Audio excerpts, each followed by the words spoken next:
Un débat houleux sur internet ces derniers jours avec un développeur de jeux vidéo de Stadia qui a déclaré qu'il préférerait que les streamers payent pour avoir le droit de streamer leurs jeux. Il pense que c'est un manque à gagner, on va en parler dans un instant.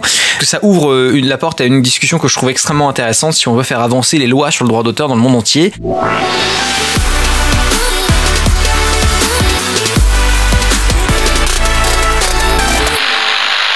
Moi je propose qu'on affiche l'article parce que en fait c'est une discussion qui est extrêmement intéressante et le mec en fait évidemment, donc ça s'est passé sur Twitter, le réseau social le plus incroyable pour discuter avec des gens de sujets importants. C'est faux. On n'est pas une émission de qualité par ici ou pas? L'article apparaît tout de suite. Voilà, alors Google Stadia Dev says streamers should pay fee to stream games. Un développeur donc de Stadia dit que les streamers devraient payer pour streamer des jeux vidéo sur Twitch. On va lire tout de suite ce qu'il a dit, on s'en fout un petit peu de l'article en fait si je suis honnête avec vous, l'important c'est ce qu'il a dit.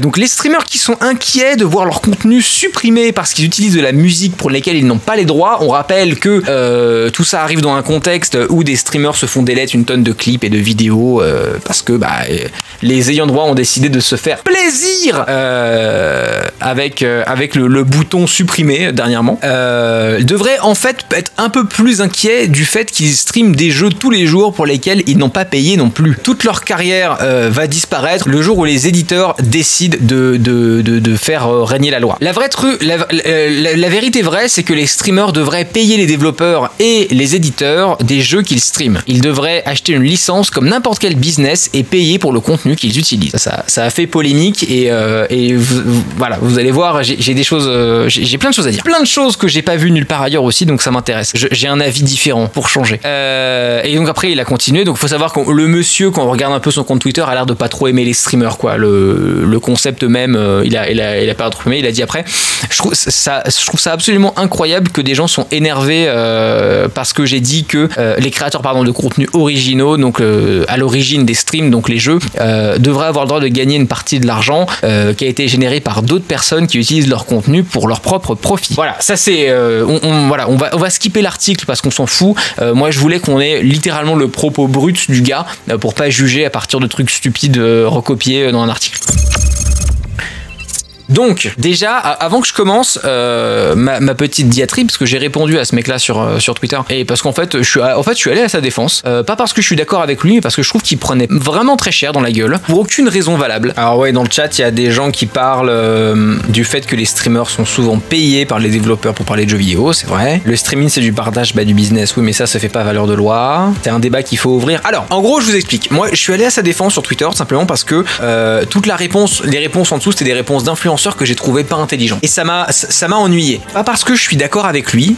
Moi personnellement, je pense que ceux qui me connaissent depuis longtemps connaissent mon opinion sur le piratage, sur le droit d'auteur, etc. Je pense que le droit d'auteur c'est une notion qui est intéressante, qui est pas à oublier. La notion que tu produis que tu produises un produit intellectuel qui n'est pas un produit physique et que de l'utilisation de ce produit intellectuel tu touches une commission, finalement c'est pas un concept inintéressant. Je suis pas contre le droit d'auteur. Maintenant je pense que le droit d'auteur est complètement éclaté au sol par rapport aux moyens modernes et qu'il a besoin d'une réforme de fond en comble et que les lois actuelles ne sont plus du tout en raccord avec la réalité. Donc lui et moi on n'est pas du tout dans les mêmes opinions et pour autant les réponses que j'ai vues en dessous de la part de streamers, ces mêmes streamers qui veulent faire évoluer la loi, qui veulent faire évoluer le DMCA, qui veulent faire le Digital Millennium Copyright Act aux États-Unis, qui veulent faire évoluer les droits de citation en France, les seules réponses que j'ai vues c'est ratioed. Alors, ratioed c'est une blague où en gros tu vas en dessous d'un tweet de quelqu'un avec qui t'es pas d'accord et si t'as plus de retweets que lui t'as gagné en fait. C'est très intelligent. Et ou encore t'es con, t'es stupide, t'es nul, machin. Et en fait le truc c'est que j'ai l'impression que beaucoup de streamers et même des très gros influenceurs à plusieurs millions d'abonnés se rendent pas compte d'un truc qui est que en dehors de leur cercle dans lequel je fais partie, en dehors de leur bulle d'opinion, personne n'est d'accord avec eux. Personne. Les boomers qui sont au Congrès américain ne sont pas d'accord avec eux, les boomers qui sont à l'Assemblée nationale en France ne sont pas d'accord avec eux, et que si on fait partie du camp des gens qui disent que la loi doit évoluer, il faut qu'on parle à ces gens. Et on parlera pas à ces gens en leur disant j'ai plus de retweets que toi et t'es un imbécile. Juste là, vous fermez des portes, les mecs, en fait, et vous êtes en train de vous niquer tout seul. Et dans 6 mois, ça va venir chialer parce que ça se fait supprimer la moitié de sa chaîne. Voilà. Donc j'ai trouvé des réponses à ces tweets très nuls parce que ce mec-là, il a pas une opinion inaudible et je vais expliquer quelle est son opinion après en faisant un parallèle avec la télé. Son opinion, c'est qu'un streamer qui stream un jeu vidéo, League of Legends, bon, je peux prendre n'importe quel autre jeu, on va prendre League of Legends, devrait payer une redevance à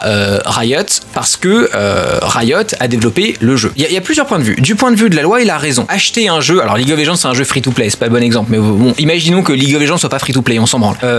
Acheter un jeu, en posséder la licence privée pour l'utilisation personnelle, ne vous donne pas une licence broadcast. Vous n'avez pas le droit de diffuser ce contenu. Du point de vue de la loi, il a parfaitement raison. Riot demain pourrait décider qu'ils veulent plus de streamers League of Legends et interdire qu'on stream leur jeu. Est-ce que c'est applicable? Est-ce que c'est quelque chose qu'ils voudraient faire? Non. Mais du point de vue de la loi est de leur côté. Et lui, en fait, le parallèle qu'il fait, que j'ai trouvé intéressant, en fait, finalement, il prend Twitch et les streamers comme il prendrait un network de télévision. Un network de télévision, c'est Canal+, par exemple. Canal+, c'est un network de plein de chaînes de télé. Les chaînes de télé, quand elles diffusent un match de foot avec leurs commentaires par-dessus, qui est la forme la plus proche de streaming qu'on retrouve à la télé, elles achètent une licence broadcast. Pour diffuser ce match de foot et faire du commentaire par-dessus, elles ont besoin d'une licence de diffusion qu'elles vont exploiter le soir de la diffusion du match, mettre leurs commentateurs par-dessus, mettre leur overlay et broadcaster le match grâce à cette licence. Et donc lui, en fait, il se dit, bah, tout le monde audiovisuel marche comme ça, sauf Twitch, c'est con.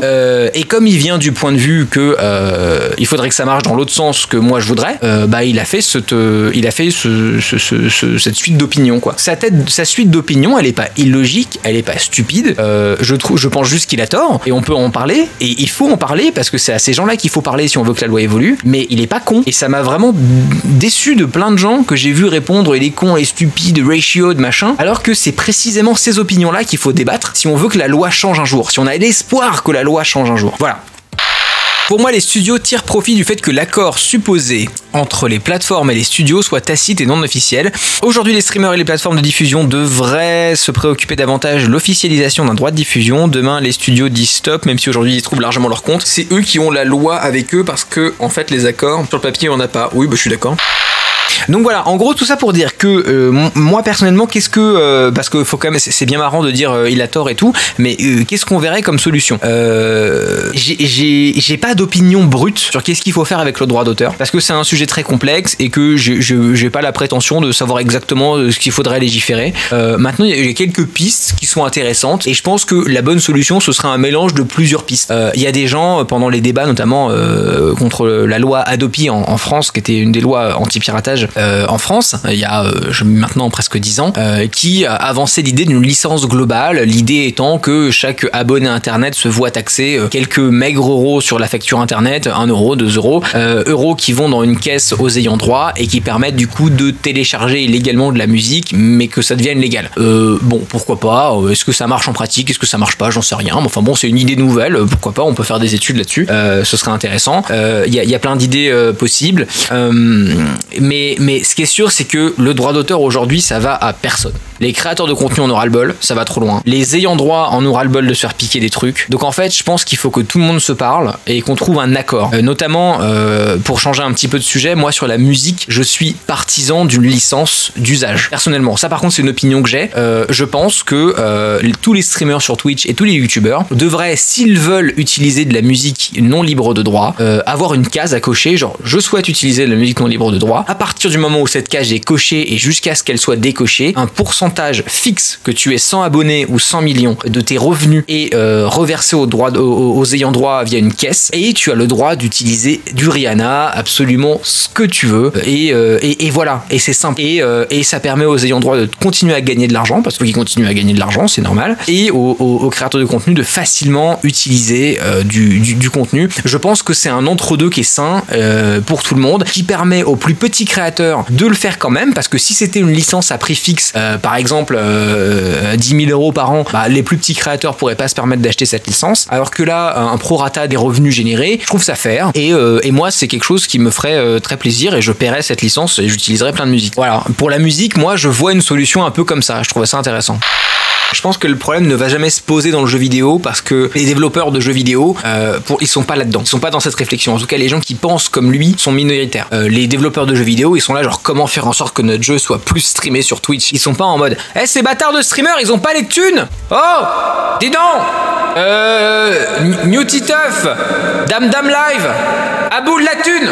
Ils sont très très peu à être comme ça si tu veux. Donc en fait pour moi avant que la question se pose il peut se passer 50 ans hein, vraiment. Donc j'ai même pas envie de rentrer dans le débat parce que pour moi c'est une question qui se posera jamais. Elle est pas inintéressante mais c'est juste que tous les développeurs se sont dit allez Nick de toute façon c'est free promo tu vois. Donc au contraire ils sont dans une autre logique.